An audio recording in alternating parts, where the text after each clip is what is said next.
ఈరోజు వైఎస్ఆర్సీపీ ప్రభుత్వ హయాంలో రైతు జీవితంలో వెలుగులు చూడడానికి ప్రవేశపెట్టిన సంస్కరణలన్నీ కూడా ఈరోజు అన్ని కూడా కనపడకుండా పోయే పరిస్థితిలోకి వచ్చాయి.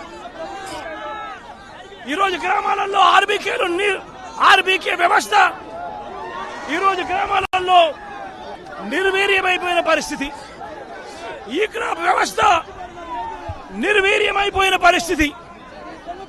ఈరోజు గ్రామాలలో రైతులను చేయి పట్టుకొని నడిపించే ఈ ఆర్బీకే వ్యవస్థ ద్వారా గతంలో పంటలు కొనుగోలు జరిగేటివి. ప్రతి రైతు కూడా ఈ క్రాప్ కింద రిజిస్టర్ చేసుకున్న ప్రతి రైతుకు కూడా గిట్టుబాటు ధరలు వచ్చే విధంగా ఆర్బీకేలో ఈ మాదిరిగా పోస్టర్లు కనిపించేటివి.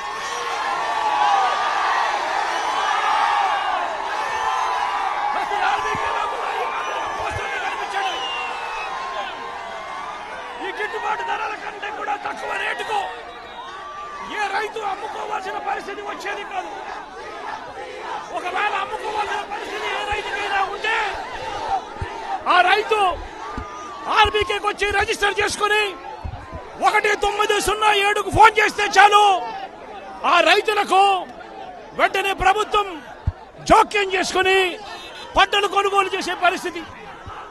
ఆ రోజుల్లో ధాన్యం ప్రొక్యూర్మెంట్ కు 65,000 కోట్ల రూపాయలు ఖర్చు చేసి ధాన్యం కొనుగోలు రాష్ట్ర ప్రభుత్వం రైతులకు గిట్టుబాటు ధర ఇప్పించే కార్యక్రమం చేస్తే ఈ రోజు ధాన్యం కొనుగోలులో ఏ రైతుకు కూడా కనీస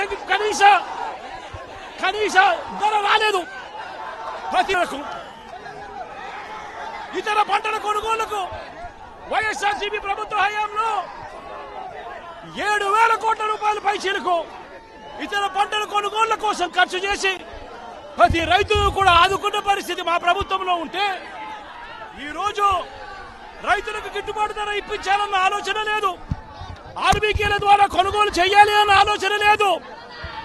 ఒక నంబర్ ఫోన్ కొడితే చాలు ప్రభుత్వం స్పందిస్తుందన్న నమ్మకం ఈ రోజు రైతుల్లో కూడా కరువైపోయిన పరిస్థితులు ఈ రోజు రాష్ట్రంలో కనిపిస్తా ఉన్న పరిస్థితులు. ఈ రోజు ప్రతి వ్యవస్థ కూడా నిర్వీర్యమైపోయిన పరిస్థితి. ఆర్బీకేలు నిర్వీర్యమైపోయాయి. ఆర్బీకేలో అనుసంధానంగా ఉన్న ఇంటిగ్రేటెడ్ ల్యాబ్స్ ఈ రోజు నిర్వీర్యమైపోయినాయి. గతంలో ఎవరైనా కల్తీ విత్తనాలు అమ్మాలనుకుంటే ప్రభుత్వం ఉంది అని చెప్పి భయపడే పరిస్థితి నుంచి ఈ రోజు యథేచ్ఛగా ప్రభుత్వమే దగ్గరుండి ఆర్బీకేల ద్వారా ఎరువులు సప్లై, విత్తనాల సప్లై ఆపేసిన కార్యక్రమం జరుగుతా ఉంది. ఎరువుల సప్లై, విత్తనాల సప్లై, పెస్టిసైడ్ సప్లై ఆర్బీకేల ద్వారా పూర్తిగా తగ్గించిన పరిస్థితులలో ఈ రోజు ఎరువులు కొనాలంటే రైతులు ప్రైవేట్ బ్రోకర్ల దగ్గర కొనాల్సి వస్తా ఉంది. ప్రైవేట్ డీలర్ల దగ్గర కొంటే వాళ్ళు కనీసము 100 రూపాయల నుంచి 400 రూపాయలు బ్లాక్ లో అమ్ముతా ఉన్న పరిస్థితి ఎరువులకు సంబంధించి. ఈ రోజు క్వాలిటీ కంట్రోల్ చేసే విషయంలో ప్రభుత్వం పూర్తిగా ఫెయిల్ అయిపోయిన పరిస్థితులు కనిపిస్తా ఉంది.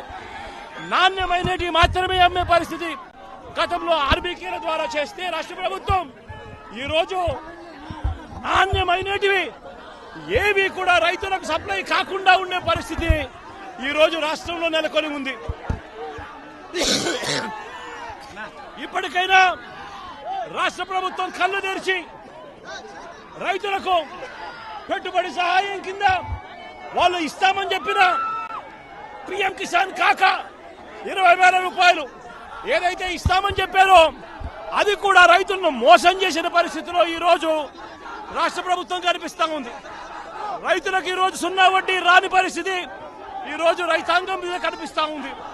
ఈ రోజు ప్రతి విషయంలోనూ కూడా రైతులు ఈ ప్రభుత్వంలో నష్టపోయిన పరిస్థితుల మధ్య చంద్రబాబు నాయుడు గారు ఇప్పటికైనా కళ్ళు తెరవాలి, గుంటూరు మిర్చి యార్డుకు రావాలి, వచ్చి రైతుల కష్టాలు తెలుసుకొని రైతులకు కనీస గిట్టుబాటు ధర వచ్చే విధంగా రైతుల కోసం చంద్రబాబు నాయుడు గారు గట్టిగా నిలబడకపోతే తీవ్రమైన పరిణామాలుంటాయి. రాబోయే రోజుల్లో రైతుల తరపున చంద్రబాబు నాయుడు గారిని హెచ్చరిస్తా ఉన్నాం. ఈ రోజు ఇక్కడ కూడా పరిస్థితి ఏమిటి అంటే ఒక ప్రతిపక్ష నాయకుడు ఇక్కడికి వస్తున్నాడు అనంటే రైతులతో మాట్లాడే ప్రయత్నం చేస్తున్నాడు అనంటే కనీసం పోలీసుల భద్రత కూడా